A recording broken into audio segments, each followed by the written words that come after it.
Hi everyone, this is your host and your coach, Dr. Mary Ayers from tapintooaction.com. And on today's show, we have got one of the big obstacles that really keeps people from taking action, speaking up. It can affect how they step into playing a bigger role.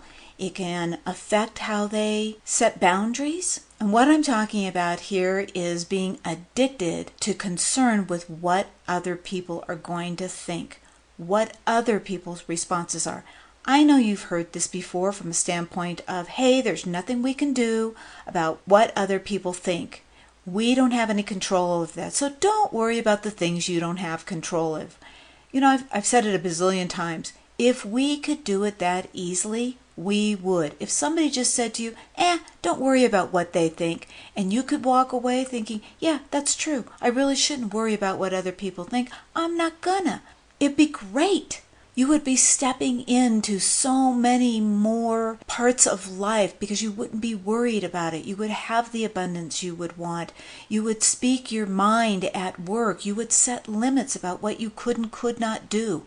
There are so many things that we would do if it was that simple to simply say, heck, you know what? That's true. I can't control what other people think, so why should I even bother? I'm going to just do what I want to do, and I'm not going to worry about it at all. Well, the problem is we do, and everybody does this to some level. We've probably all had this experience too, right? We have an area of our life where maybe it's a little harder for us to speak up, and we can see somebody else doing it. We notice it because we're thinking, well, gosh, I can't do that. So if you see yourself kind of meek, you have a problem setting boundaries, saying no, standing up for yourself, and then you notice, man, that person at work, they do that so easily.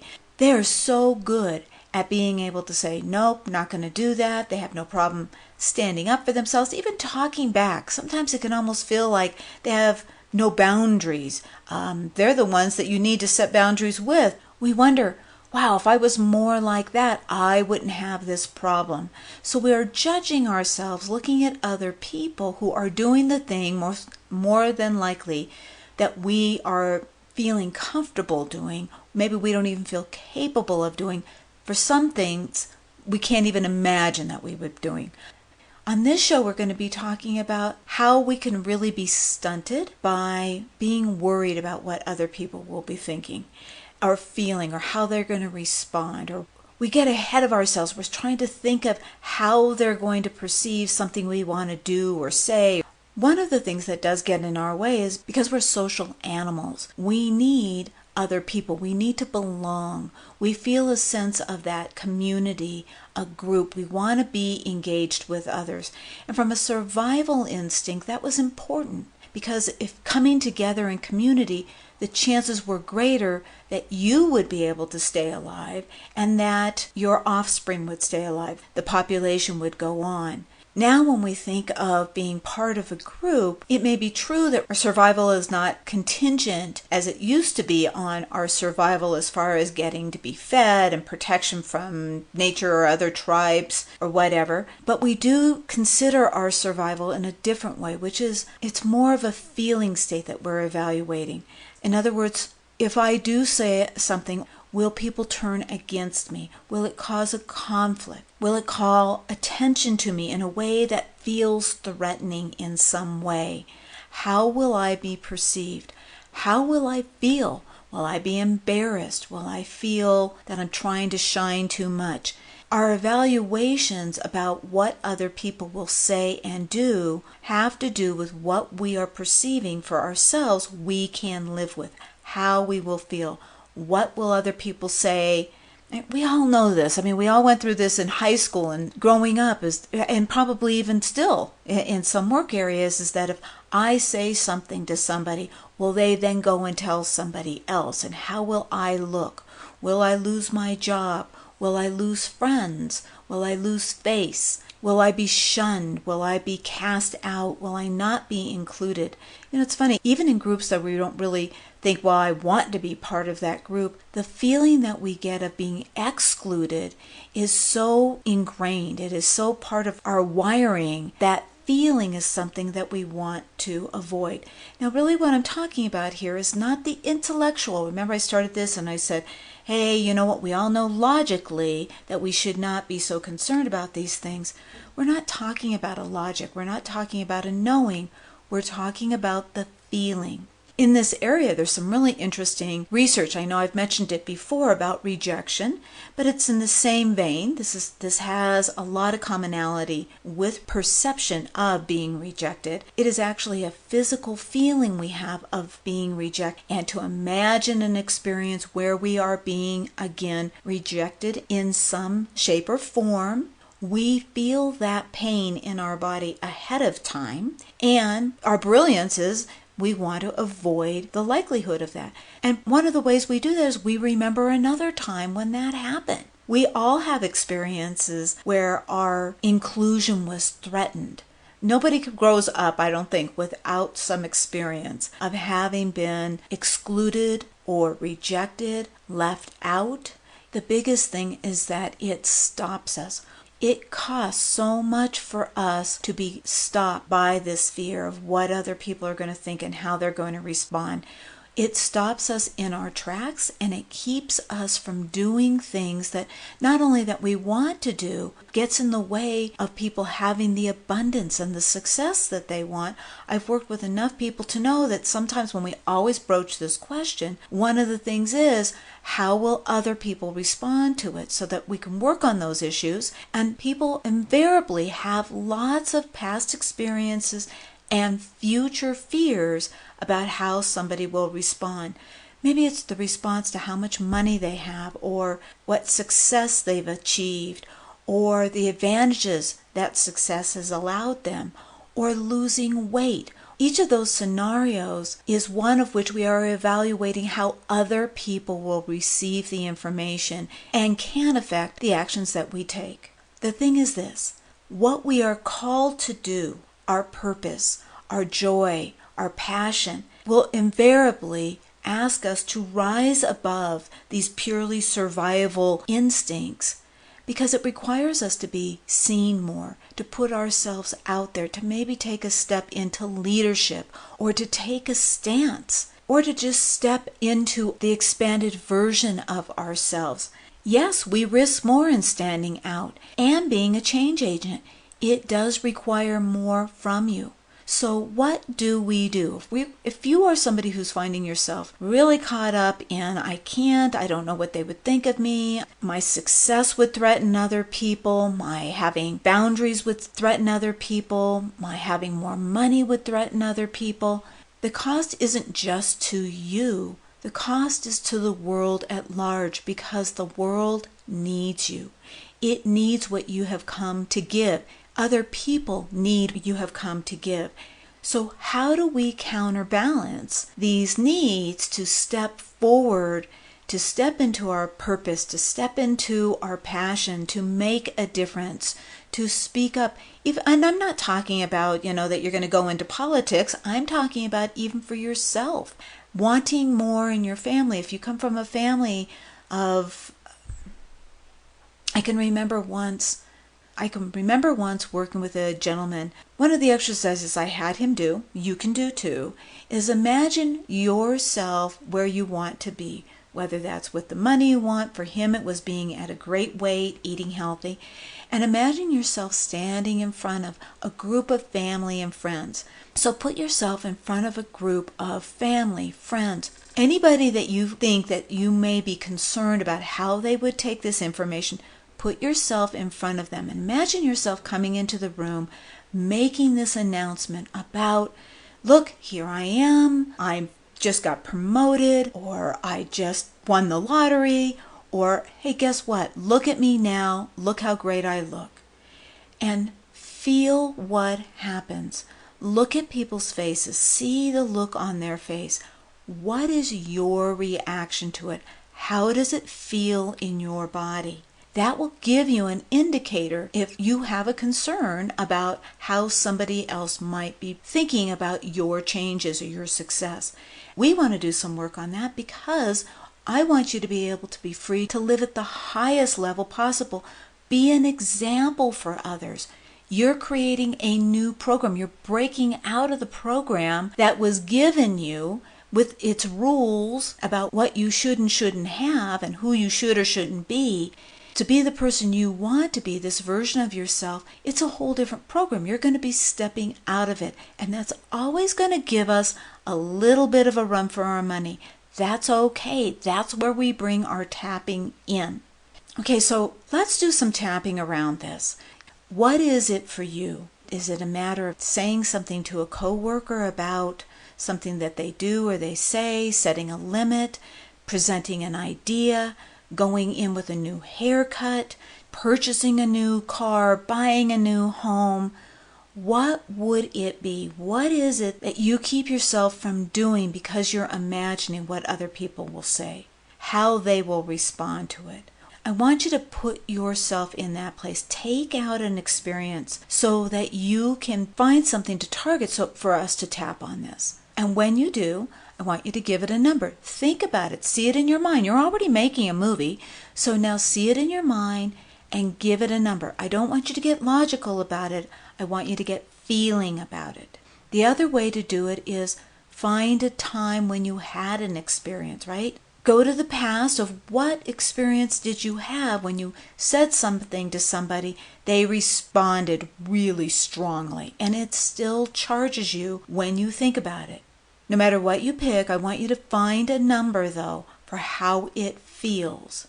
This is the charge that is either in the future, which you're imagining, or it's still the charge from the past of something that happened. That's what we want to bring down. So put that in front of you. Recognize where that feeling is in the body. We're going to start at the karate chop. Even though I can't help thinking what their reaction would be to what I have to say, to what I want to do, I'm going to love and accept myself no matter what. Even though I'm worried about what they'll think, how they'll respond. I imagine they'll get mad. I'm still going to love and accept myself right now. Even though I'm worried about what they think, what they'll say, I'm still going to accept myself now, no matter what. Let's go through the points at the eyebrow. I'm afraid of what they'll think. Side of the eye. I'm afraid of what they're going to say. Under the eye. I'm really afraid of how I'll feel. Under the nose, because I remember what happened last time. On the chin. I remember how it felt last time. Collarbone. It was embarrassing. Under the arm. It was humiliating. Top of the head. I felt betrayed. Eyebrow. Defeated. Side of the eye. Small. Under the eye. What if that happens again? Under the nose. What if, what if, what if? On the chin. I don't want that feeling. Collarbone. I don't want that conflict. Under the arm. The risk is too great. Top of the head. I'm afraid of being rejected. Eyebrow. Criticized. Side of the eye. Feeling inadequate. Under the eye. I don't think I can keep myself safe. Under the nose. So I should just be quiet. On the chin. Stay silent. Collarbone. Be invisible. Under the arm. But what if there was a different way to go about this? Top of the head. What would a person who felt strong, secure, what would they think? Eyebrow. What would their program be? Side of the eye. Would they believe that life is supporting them?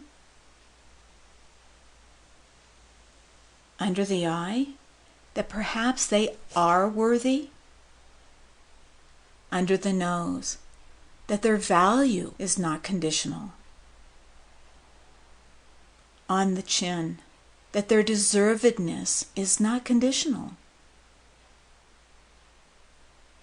Collarbone, would they believe that they mattered? Under the arm, that it was right for them to feel good. Top of the head, that they were deserving. Back at the eyebrow, what if I was believing some of that? Side of the eye, what if a little bit of that was true for me? Under the eye, I wonder how I would hold myself. Under the nose, I wonder what I would believe about myself. On the chin, I wonder what success I would allow myself. Collarbone, I wonder how I would celebrate myself. Under the arm, I wonder what example I would set. Top of the head, what if some of that was happening? Eyebrow, what if I could let more of that happen? Side of the eye, what if my allowing was a given? Under the eye, maybe I could allow myself the space to have that success. Under the eye, knowing I deserve it. Under the nose, that it's a possibility. On the chin, that it's a statement of mattering. Collarbone, a statement of my worth. Under the arm, of my value. Top of the head, that it's okay for me to have desires. Take a breath. So think of that situation again. Whether you were looking at a past event, see if it changed a little bit the way you're able to look at it now. And if it's a future event, see how you're affected by that. What might you be more comfortable doing? What are other possibilities they're allowing themselves to show up now that the anxiety is not so high? This will not be the only time you tap on this. I want you to become really good at being aware of when you are stopping yourself because you are concerned about how somebody else is going to react. Every time you do this tapping, you're allowing yourself new possibilities to respond differently in a situation. And every time you respond differently, new possibilities open up into different results. And that's when you really start seeing changes in life. So feel free to come back to this tapping anytime you find yourself really caught up in thinking about how somebody else might respond to you or how you would feel. Give yourself that permission to do some tapping on this and see the changes that will come from it. As I end this segment, I want you to know that this is a hard subject. It can be a tough subject. You may have a lot of old experiences that you need to get past. You want some help building your new programs. I offer a 30-minute free consultation. All you need to do is email me, mary@tapintooaction.com. We'll set up a time to chat. See how I can be helpful for you. We'll get those new programs strengthened. This is Dr. Mary Ayers. Stay brilliant.